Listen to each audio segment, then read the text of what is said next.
A paz do Senhor, queridos irmãos, pastor Davi Passos, para mais uma lição. Hoje estaremos falando sobre a lição 3, que tem o título A Graça que Alcança Todas as Nações. Temos aqui neste título a verdade prática desta lição, que diz, se encontrar lá em Efésios capítulo 2, versículo 8, que diz assim: porque pela graça sois salvos por meio da fé, e isso não vem de vós, é dom de Deus. Verdade prática apresentada por essa lição diz o seguinte: é pela graça que somos alcançados, perdoados e reconciliados com Deus. A leitura em classe nós encontramos em Atos, capítulo 15, versículo 1 até o 5, e depois versículo 8 e 29 e o versículo 36 ao 39. Você pode acompanhar aí na sua lição ou com a sua Bíblia. Vamos ler então Atos capítulo 15, versículo 1 a 5, em primeiro lugar. Diz assim: então, alguns que tinham descido da Judéia ensinavam assim os irmãos: se vós não circuncidares, conforme o uso de Moisés, não podeis salvar-vos. Tendo tido Paulo e Barnabé não pequena discussão e contenda contra eles, resolveu-se que Paulo, Barnabé e alguns dentre eles subissem a Jerusalém aos apóstolos e aos anciões sobre aquela questão. E eles, sendo acompanhados pela igreja, passaram pela Fenícia e por Samaria, contando a conversão dos gentios, e davam grande alegria a todos os irmãos. Quando chegaram a Jerusalém, foram recebidos pela igreja e pelos apóstolos e anciões, e lhes anunciaram quão grandes coisas Deus tinha feito com eles. Alguns, porém, da seita dos fariseus que tinham crido, se levantaram, dizendo que era mister circuncidá-lo e mandar-lhe que guardasse a lei de Moisés. Versículo 28 e 29 agora.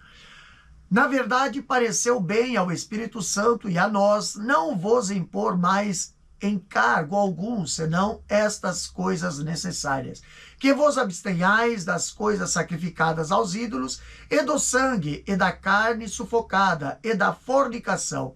Destas coisas fareis bem, sem vos guardardes, bem vos vá. Versículo 36 ao 39. Alguns dias depois, disse Paulo a Barnabé: tornemos a visitar nossos irmãos por todas as cidades em que já anunciamos a palavra do Senhor, para ver como estão. E Barnabé aconselhava que tomassem consigo a João, chamado Marcos. Mas a Paulo parecia razoável que não tomasse consigo aquele que desde a Panfilha se tinha apartado deles, e não os acompanhou naquela obra. E tal contenda houve entre eles, que se apartaram um do outro. Barnabé, levando consigo a Marcos, navegou para Chipre. Queridos, neste tema, nesta lição, agora terceiro trimestre, né? Estamos aqui na terceira lição já. Esta lição, esse tema apresenta alguns objetivos a nós estudarmos esse tema.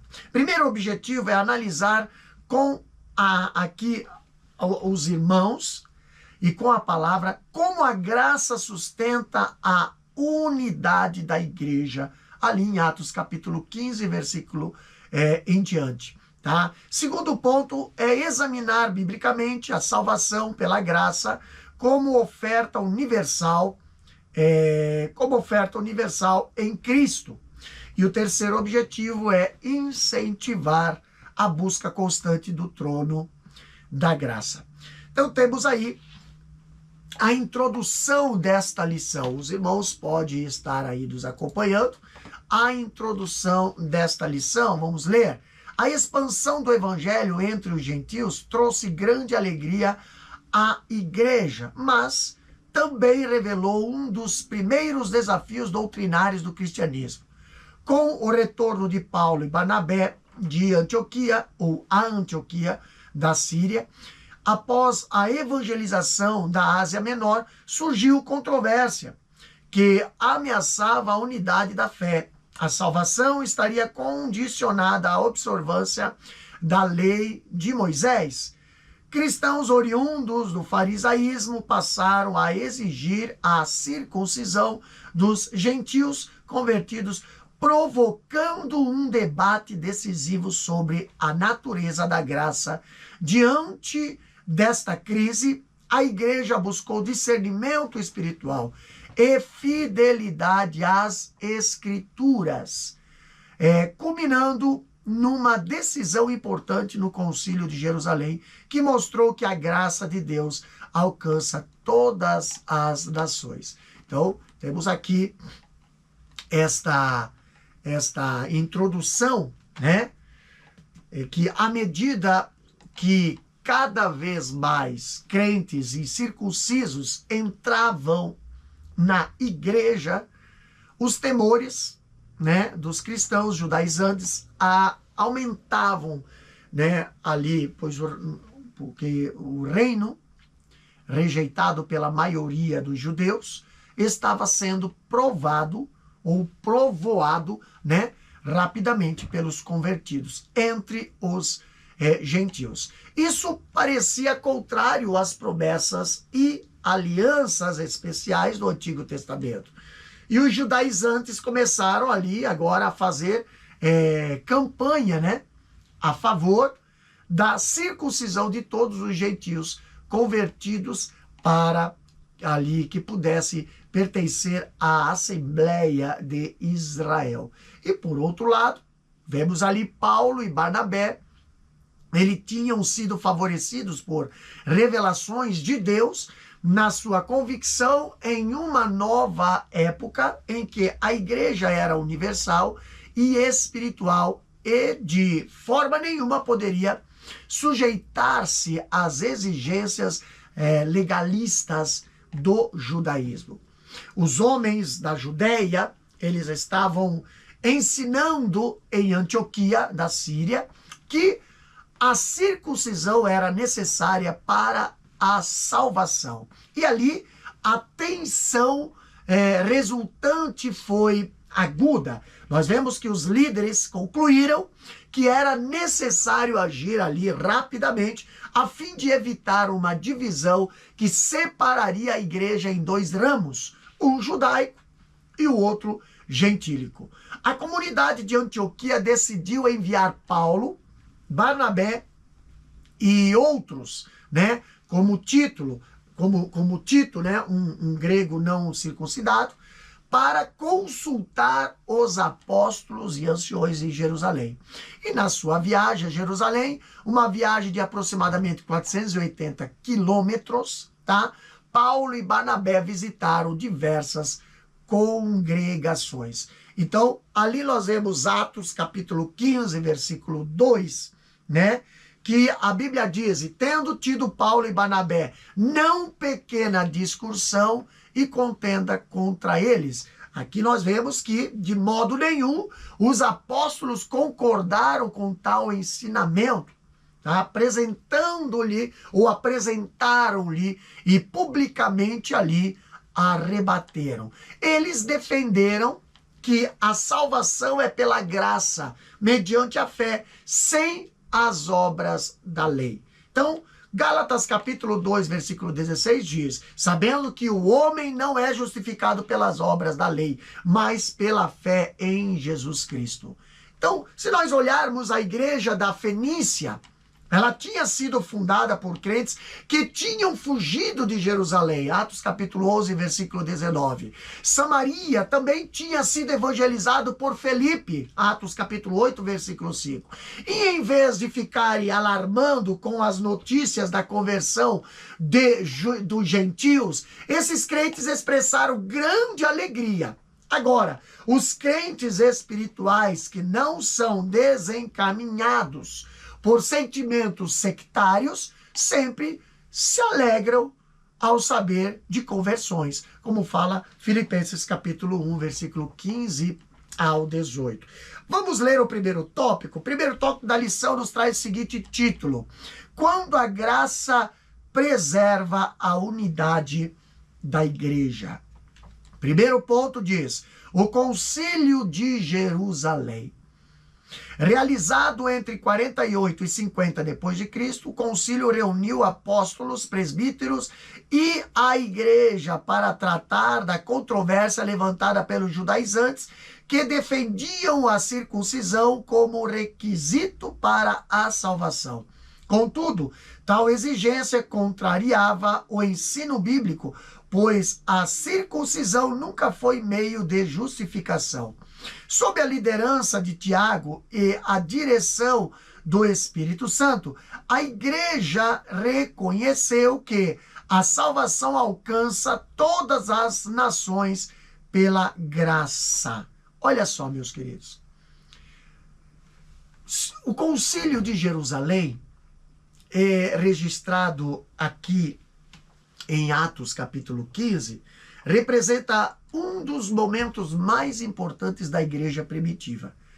Foi o primeiro grande encontro da liderança da igreja primitiva entre 48 e 50 depois de Cristo, que reuniu apóstolos, tipo Pedro, Paulo, Tiago e presbíteros e membros da igreja para ser resolvida uma grande questão doutrinária suscitada pelos judaizantes. Judeus que sentiam que os gentios não poderiam ser salvos sem antes tornarem-se judeus. E nele discutiu-se que os gentios convertidos precisavam guardar a lei de Moisés.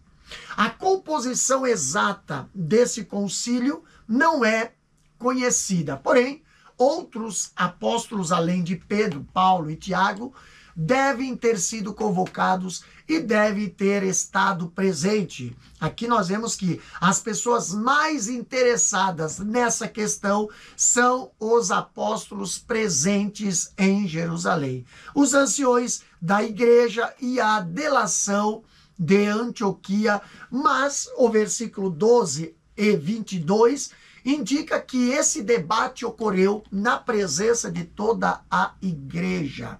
O debate completo era permitido e então Pedro, Paulo e Barnabé levaram a discussão à conclusão para que Tiago, que teria presidido a reunião, pudesse propor uma solução. O argumento do partido legalista deve ter tido um forte efeito de persuasão. E as indicações que são dadas no Novo Testamento mostram que eles conseguiram persuadir grande número de pessoas, o que explica a grande controvérsia daí resultante, que também já tinha levado o apóstolo Paulo a escrever a epístola aos Gálatas. No segundo ponto da lição, nós vemos aqui o relatório de Pedro. Pedro, ele relembra de sua experiência na casa de Cornélio, mostrando que Deus concedeu o Espírito Santo aos gentios mediante a fé, e não por obras da lei. Sem fazer distinção entre judeus e gentios, Deus purificou seus corações pela fé. Assim, Pedro questiona a imposição do jugo da lei e afirma que todos são salvos pela graça do Senhor Jesus Cristo.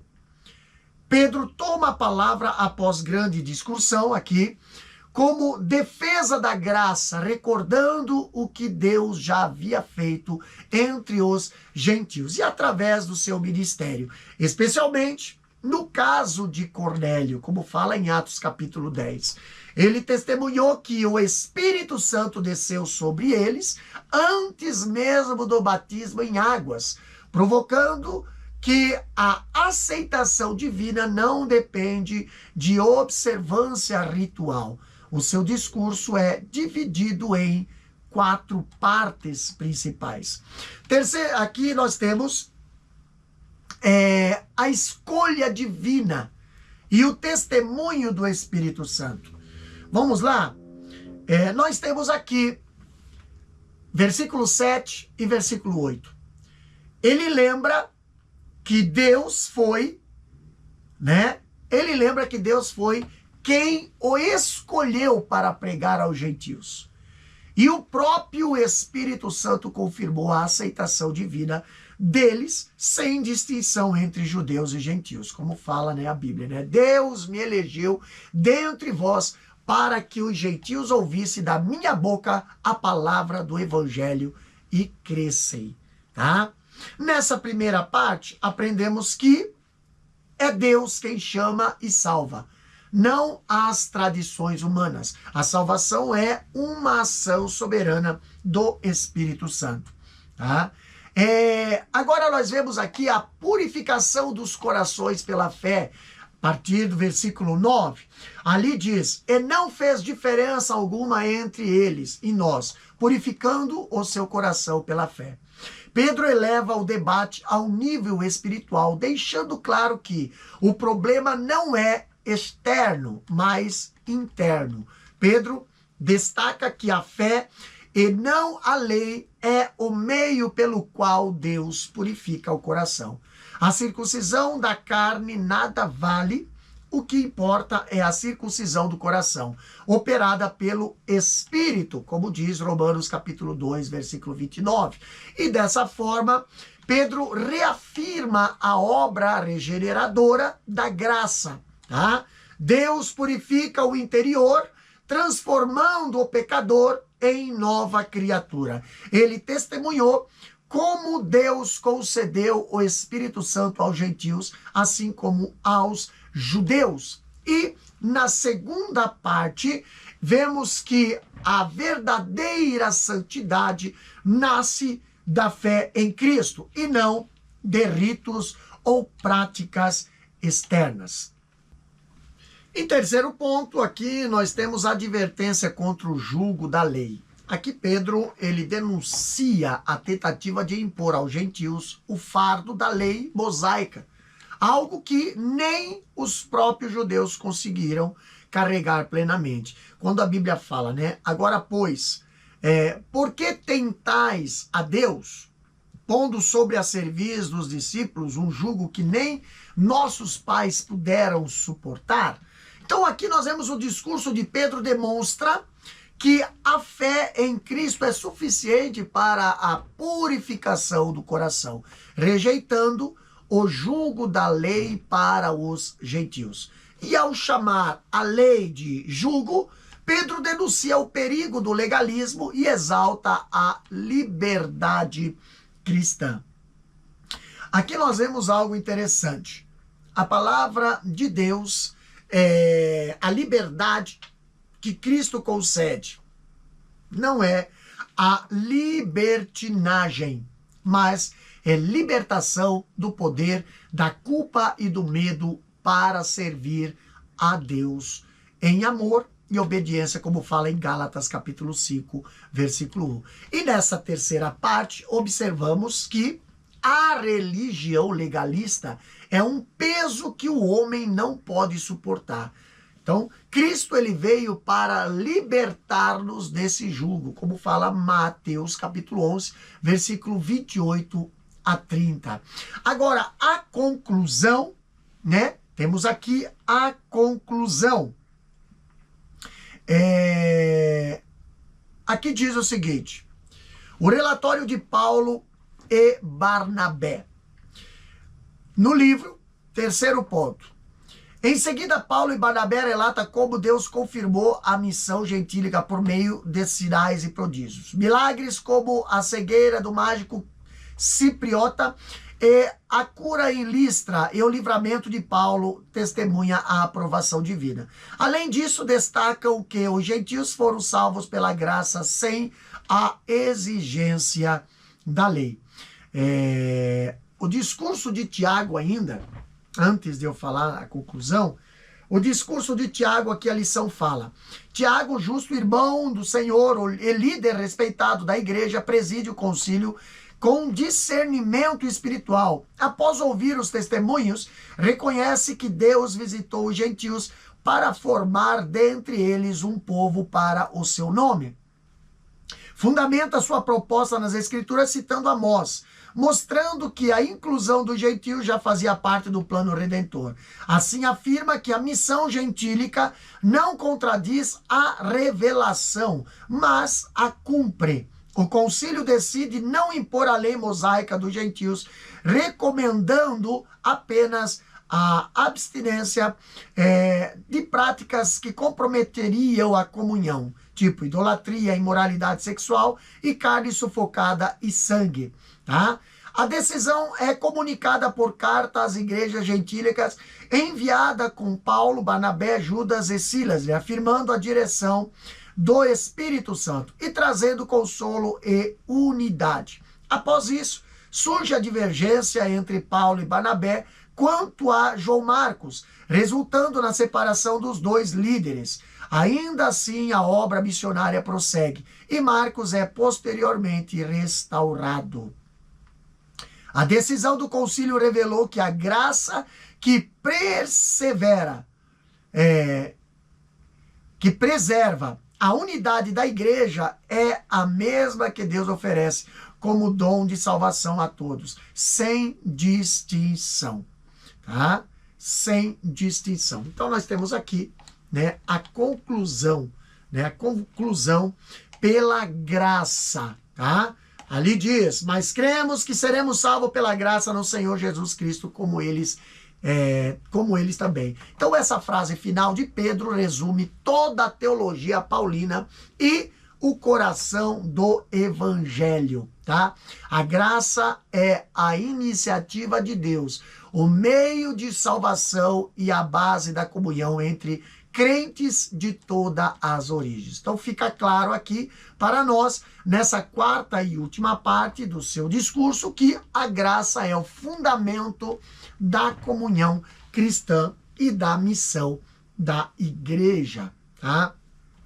O terceiro ponto aqui, nós temos o relatório de Paulo e Barnabé. O relatório de Paulo e Barnabé, né, que nós lemos aqui, o relatório de Paulo e Barnabé nos diz o seguinte: o discurso de Barnabé em conjunto com Paulo no Concílio de Jerusalém é um dos momentos mais importantes de Atos capítulo 15.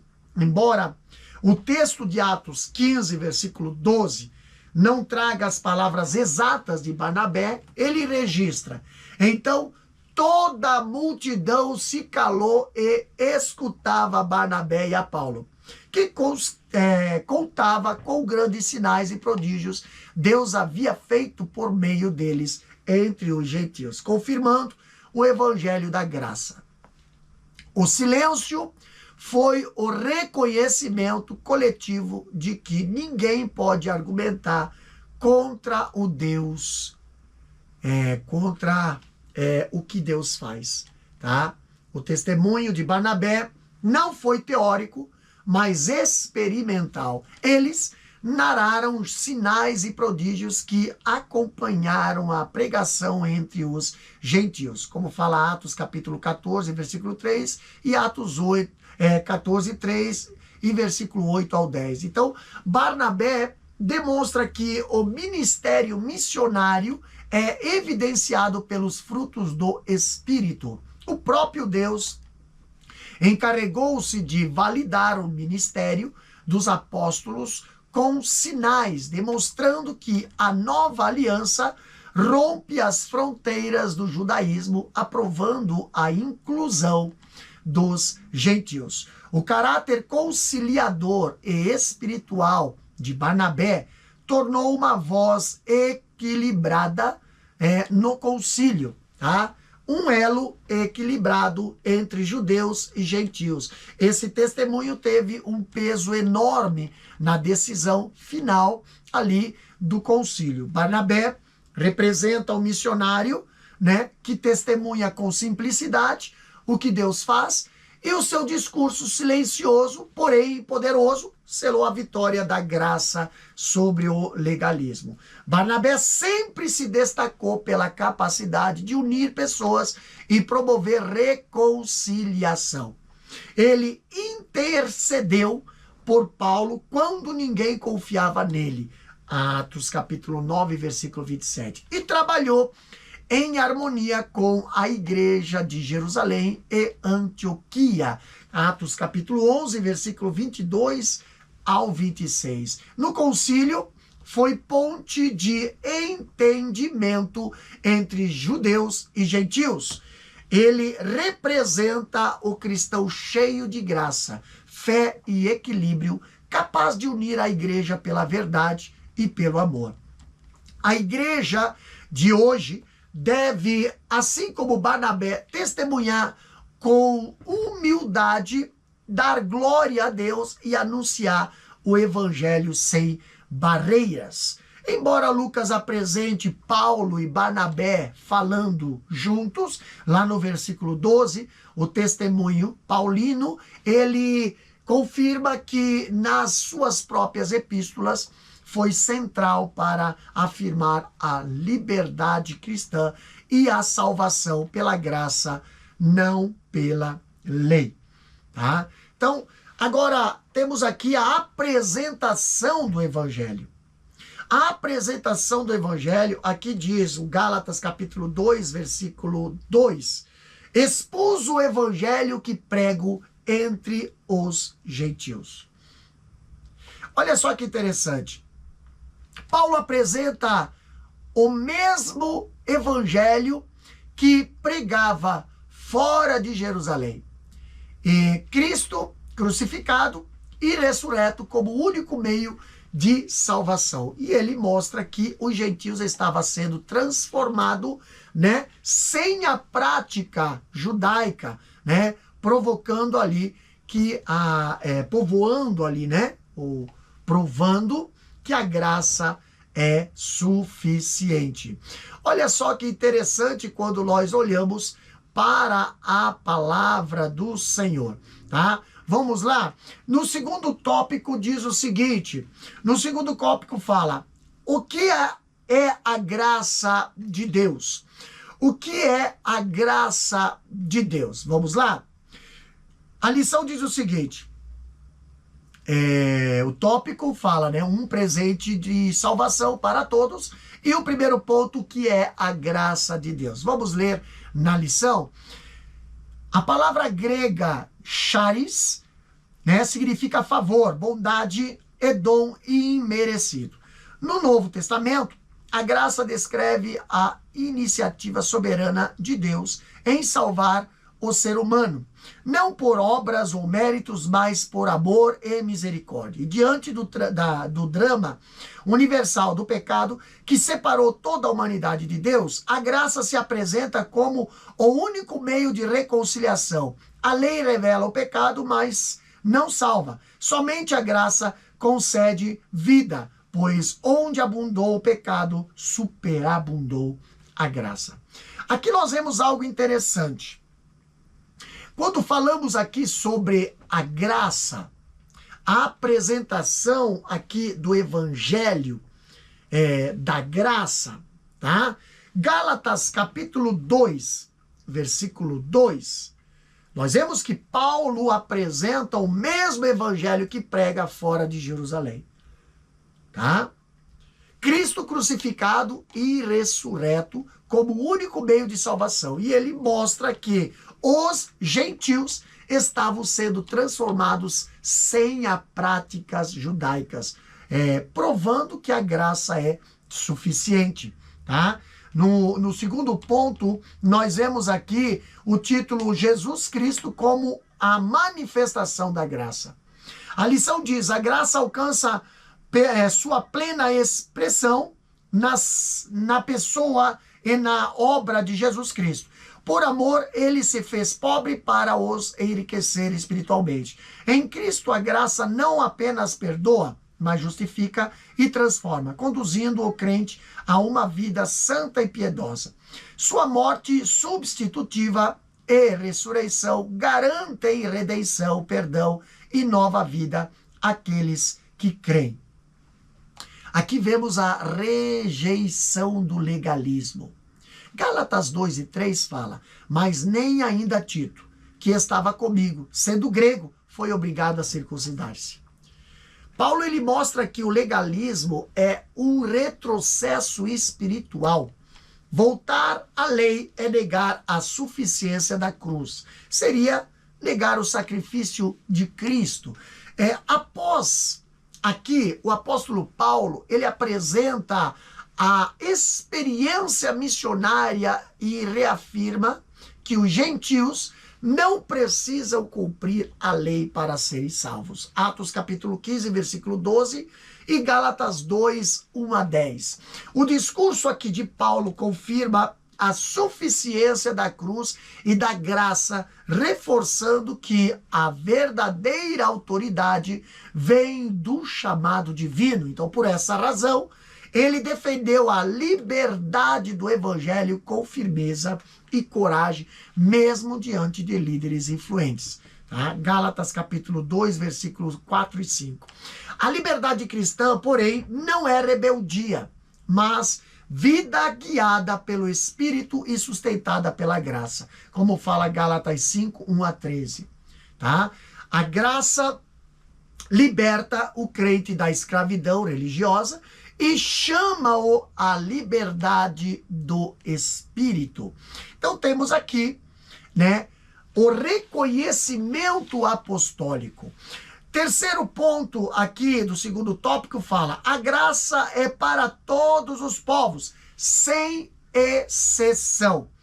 Aqui o Concílio de Jerusalém, lendo na lição, que o Concílio de Jerusalém confirmou que a salvação não exige a observância da lei mosaica, sendo oferecida igualmente a judeus e gentios pela graça, mediante a fé. Em Cristo não há barreiras étnicas, culturais ou religiosas. Todo aquele que invocar o nome do Senhor será salvo. E essa graça universal deve ser recebida pela fé em Jesus Cristo, o único Salvador. Diante dessa graça tão ampla e suficiente, somos chamados não apenas a recebê-la, mas a viver sobre o seu governo. A graça que salva também ensina, corrige e fortalece. Quem foi alcançado por ela responde com gratidão, fé perseverante, né? E uma vida que glorifica a Deus em obediência e amor. Aqui nós vemos o reconhecimento apostólico, né? Paulo ele declara que o evangelho que ele prega não é humano, mas recebido por revelação direta de Cristo. Gálatas capítulo 1, versículo 11 e 12. Então assim ele fala no concílio ali com autoridade divina e apresenta as provas do agir de Deus entre os gentios. Após o discurso e o testemunho de Paulo, o concílio reconheceu a legitimidade da sua missão, a autenticidade do evangelho que ele pregava, bem como o que o próprio Deus já havia feito.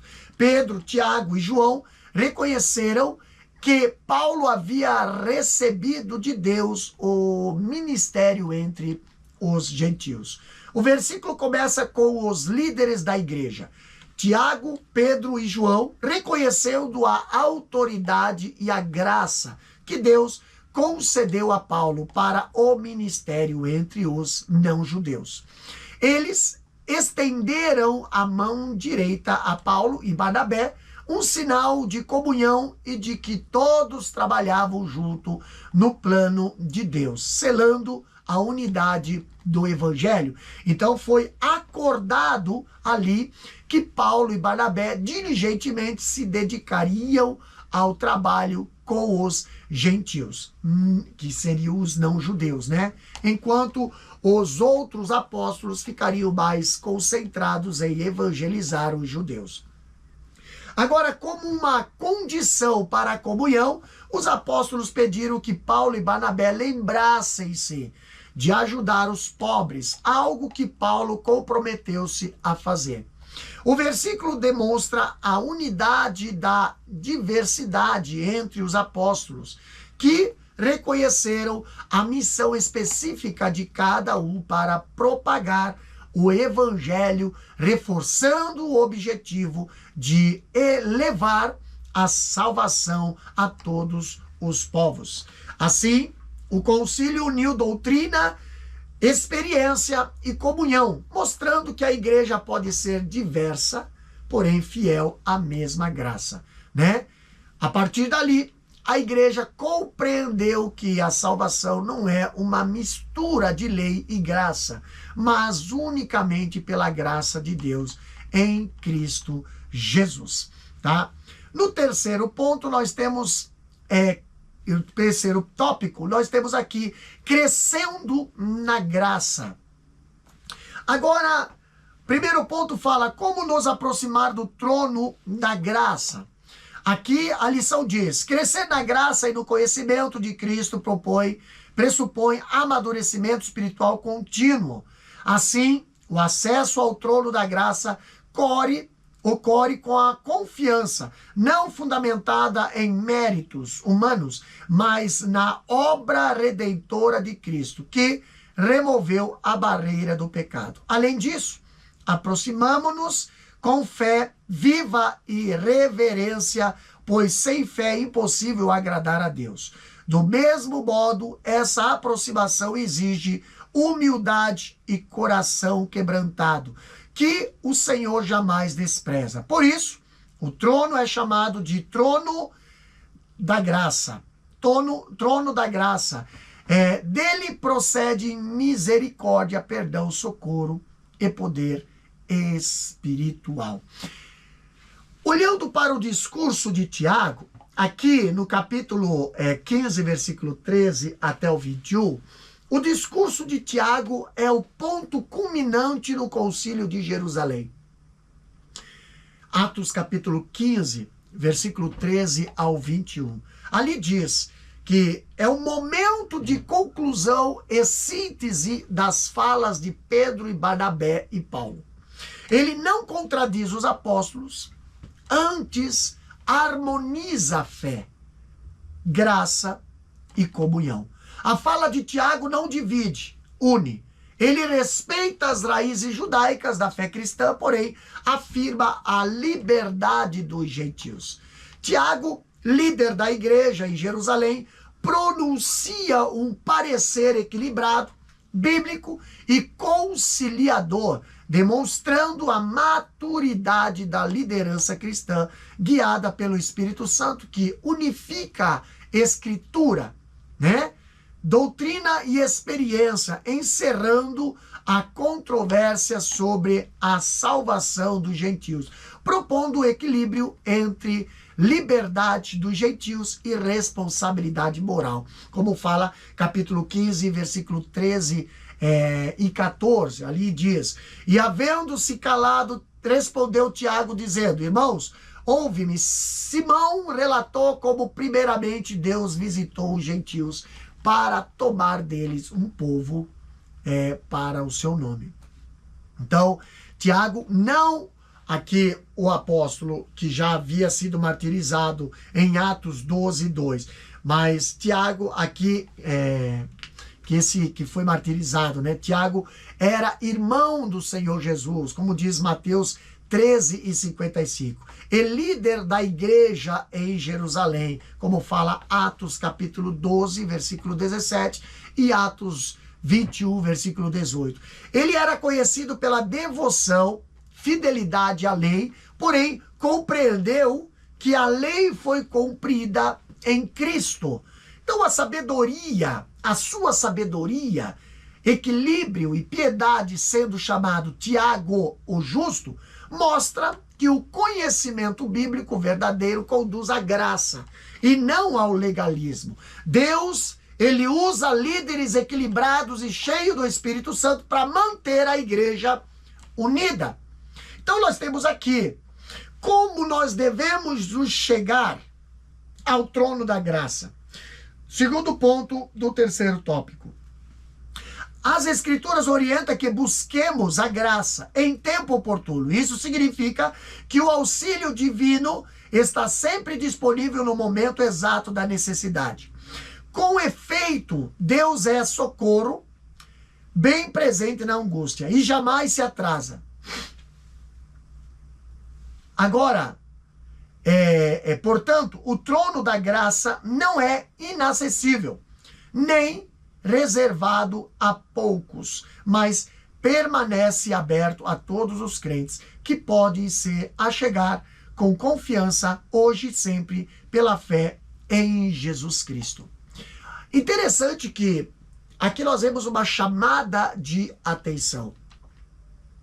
Capítulo 15, versículo 13, nós vemos aqui: varões, irmãos, ouvi-me. Tiago, ele fala com autoridade pastoral e serenidade. A sua introdução mostra ordem e respeito, pedindo atenção ao parecer que será guiado pela palavra de Deus. E a sabedoria espiritual fala com serenidade e base na palavra de Deus, não com emoção e imposição. Então temos aqui a confirmação do testemunho de Pedro. Simão relatou como, primeiramente, Deus visitou os gentios. Então, Tiago, ele confirma o que Pedro dissera sobre a conversão de Cornélio, lá em Atos capítulo 10, e ele também reconhece que Deus mesmo tomou a iniciativa de alcançar os gentios, formando deles, né, um povo para o seu nome. Então, a igreja não define quem será salvo. Deus chamou quem quer. Deus chama quem quer. E pela graça, tá? Pela graça. Agora, no terceiro ponto, aqui nós vemos o que recebemos ao nos achegarmos ao trono da graça. Vamos lá? Quando falamos da confirmação, também nós temos aqui a prova bíblica. Atos capítulo 15, né? Atos capítulo 15, versículo 15 a 18, nós temos aqui ali dizendo: e com isso concordaram as palavras dos profetas. Ao citar Amós 9, versículo 11 e o versículo 12, Tiago demonstra que a inclusão dos gentios não era um acidente, mas parte do plano eterno de Deus. Como fala no versículo 17, para que o resto dos homens busque ao Senhor e também todos os gentios sobre os quais o meu nome é invocado. Então, toda decisão espiritual deve estar fundamentada na palavra de Deus. A experiência confirmada a Escritura. Então, a experiência confirma ali, né, a Escritura. E a Escritura interpreta a experiência.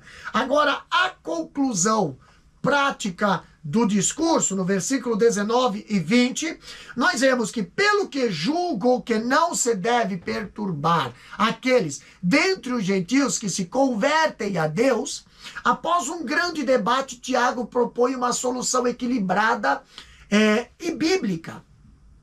Não impor aos gentios o peso da lei, ou seja, a circuncisão e a obediência completa à lei mosaica, não era requisito para a salvação, porque esta é alcançada pela graça de Deus, por meio da fé em Jesus Cristo e não pela observância de ritos judaicos. Os gentios convertidos, eles deveriam, no entanto, abster-se de certas práticas pagãs para facilitar a comunhão com o cristão judeu, tais como a idolatria, a imoralidade, a carne sufocada e o sangue.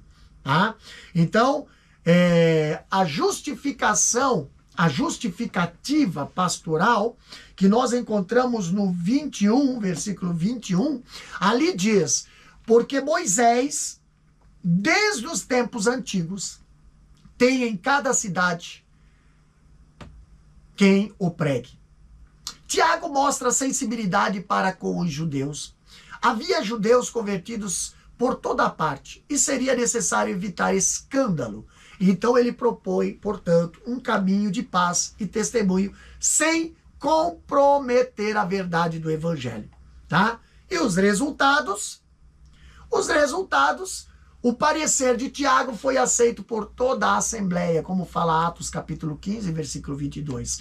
Uma carta foi enviada às igrejas gentílicas, afirmando que a salvação é pela graça, sem a imposição da lei, como fala Atos capítulo 15, versículo 23 ao 29. O seu discurso resulta em comunhão, alegria, expansão missionária, como diz Atos 15, 30 a 31. E a unidade da igreja foi preservada e o evangelho continuou a expandir-se livremente entre as nações. Tá? Então, o que recebemos ao nos achegarmos ao trono da graça?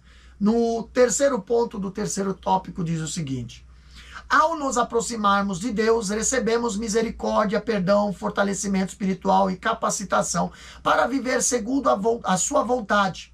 Assim, toda a vida cristã depende dessa graça, desde a salvação até o crescimento contínuo em Cristo. Além disso, Deus comunica sua graça por meios espirituais ordenados: a palavra, a pregação do evangelho, a oração, o jejum, a adoração, a plenitude do Espírito Santo e a comunhão à mesa do Senhor. Conclusão dessa lição diz o seguinte: resumindo, o Concílio de Jerusalém reafirmou que a salvação é exclusivamente pela graça, abrindo caminho aqui, abrindo caminho para a expansão universal do Evangelho.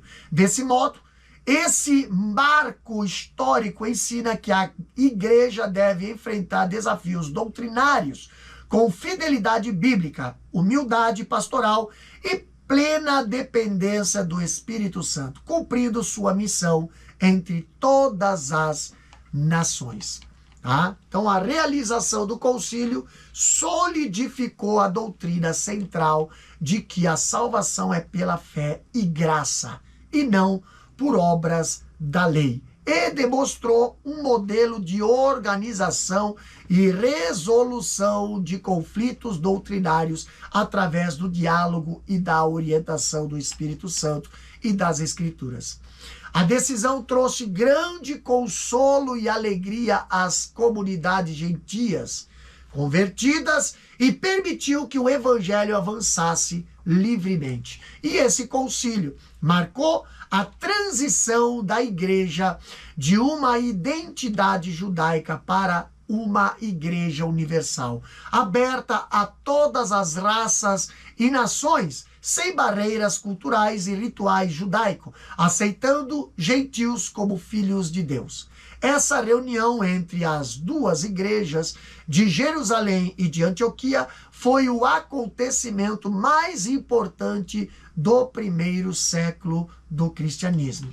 O Concílio de Jerusalém demonstra que a salvação é pela graça, a liberdade cristã deve ser preservada e a unidade da igreja é mantida quando se combina escritura, experiência e sabedoria pastoral. As lições espirituais incluem a importância do testemunho missionário, a autoridade do Espírito e a necessidade do equilíbrio entre liberdade e responsabilidade. Amém? Vamos para o nosso questionário, revisando o conteúdo. A lição 1 diz o seguinte: primeira questão. Qual foi a principal controvérsia doutrinária tratada no Concílio de Jerusalém? Resposta: a defesa da circuncisão como requisito para a salvação, Atos capítulo 15, versículo 1 a 5, mas sob a liderança de Tiago e a direção do Espírito Santo, a igreja reconheceu que a salvação alcança todas as nações pela graça. Segunda questão, no subtópico sobre o discurso de Tiago, qual é a decisão do concílio e o que ele recomenda? Resposta: o concílio decide não impor a lei mosaica aos gentios, recomendando apenas a abstinência de práticas que comprometeriam a comunhão, idolatria, imoralidade sexual, carne sufocada e sangue. Terceira questão: Porque a graça de Deus é o único meio de salvação para todos os povos e como ela se apresenta? Resposta: diante do drama universal do pecado, que separou toda a humanidade de Deus, Romanos 3:23, a graça se apresenta como o único meio de reconciliação. Tá? Quarta questão, de acordo com Hebreus capítulo 4, versículo 16, com quais atitudes espirituais o crente deve se aproximar do trono da graça? Resposta: com fé viva, reverência, humildade e coração quebrantado. Quinta e última questão. Segundo a lição, quais bênçãos o crente recebe ao se achegar ao trono da graça de Deus? Resposta: ao nos aproximar de Deus, recebemos misericórdia, perdão, fortalecimento espiritual e capacitação para viver segundo a sua vontade. Romanos 3:24 e Filipenses 2:13. E assim, nós chegamos a mais uma conclusão de uma lição. Lição de número 3 do nosso terceiro trimestre de 2026. Queridos, estejam se inscrevendo em nosso canal, estejam aí participando, compartilhando, também deixando o seu comentário aí de onde você está nos assistindo, tá? E que Deus venha abençoar a sua classe, que Deus venha abençoar o seu ministério, professor, aluno, que estará aí usando este material para preparar suas aulas ou para estudar a palavra do Senhor. Deus querido, Deus eterno, na tua presença, Senhor, nós nos colocamos mais uma vez, Pai, te agradecendo por mais uma aula. Deus querido, aula essa, Senhor, que fala da tua graça, que fala, Senhor, a graça, o favor não merecido, alcançando a todas as nações, alcançando a todas as vidas, Pai. Pai querido, abençoa cada um que estará, Senhor, ouvindo, Senhor, e estudando através deste conteúdo, através desse estudo bíblico, Pai. Abençoa cada professor, abençoa cada classe de escola bíblica e também, Senhor, a cada um que estará, Senhor, estudando a tua palavra. Fica conosco, Deus, é o que nós te abençoamos no nome de Jesus. Amém e amém. Que Deus abençoe no nome de Jesus.